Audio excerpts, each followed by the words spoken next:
How to create a sacred space in your home, how to utilize that space to feel energized, to feel fulfilled, and to allow that space to support you to maintain you, not just you maintaining it. So, how is it that we create the space and why this is so important? Let's dive right in.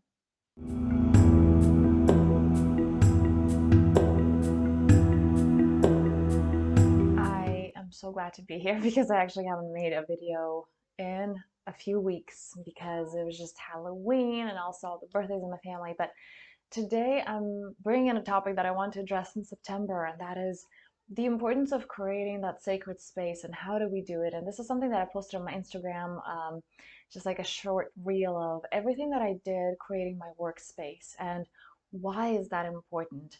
So, going into why do we care, right? It's like, well, my place is fine and I don't really have a connection with it, and I survived and I'm okay. And that was how I lived personally for, well, most of my life until I had my spiritual shift. And now a lot of people, there's no right and wrong way here. Like some people completely go minimal, and that's when it's like, I don't need any of the things that I used to own. And some people, which is myself, um, go into actually, oh, can I be more mindful of creating my space, or even like the clothes that I wear, or those things that truly resonate with me. So that is the path that I followed. And whether it's one or the other, the importance of just connecting with your space. And the reason that this is important is because your home is that place that where you're supposed to recharge. It's that place where you're supposed to feel energized just by coming in. And it is when you build that relationship over time and you're just committed. It's like with another person, right? When you have this commitment to the other person of,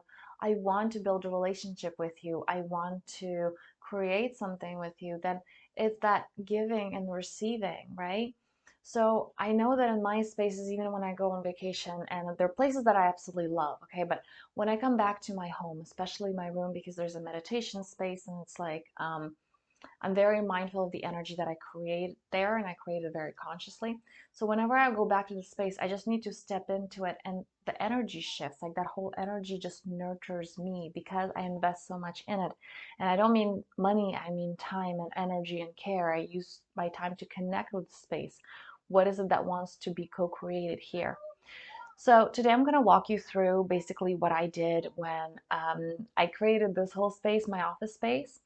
So a room freed up in my home, and I decided to turn into a workplace. Now, an important part of this was that I wanted, like, I had a vision of how the room should be like, and I wanted to be done yesterday, right? So I wanted to have everything ready, so as soon as the room's available, I can move the things in, and it's going to be looking fantastic.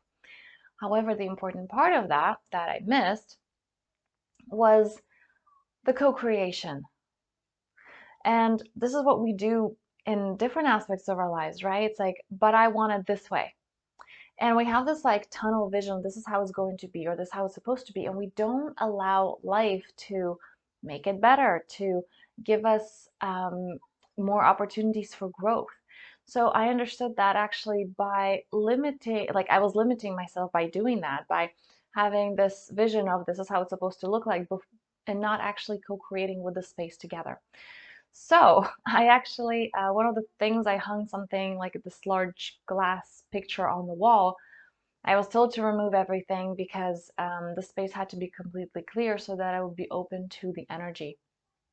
So as soon as everything was moved out, the first thing I did was smudge it with sage, with Palo Santo, also with my shamanic rattle because the sound is very cleansing. So whatever it is that you want to use, just to clear the energy, to make the space fully your own, to release anything that is not yours, or that it was maybe like if you're moving into a new place, or even if it is your home, but you're changing the purpose of the room. Let's say it was a kid's room and now it is a study. So you want to clear that energy. You want it to start off from that blank slate.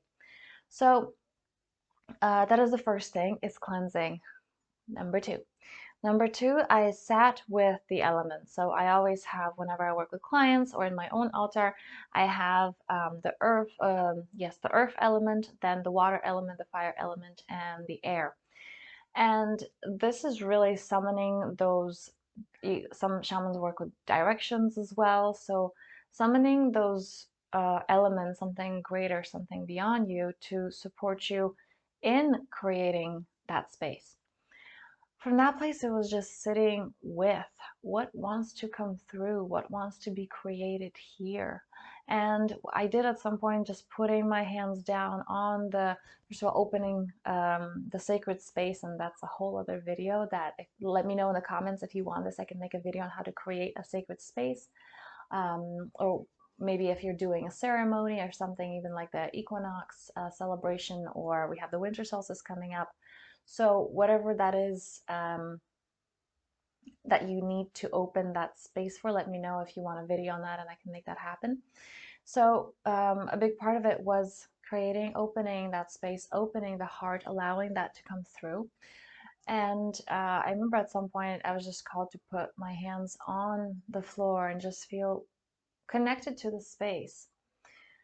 What wants to be birthed through me, this experience, through like what wants to be created here? Because the space as well has its own, it's like the masculine and the feminine, right? The masculines, they're like, let's just get things done, and this is how it's supposed to be, and this is our goal and our target.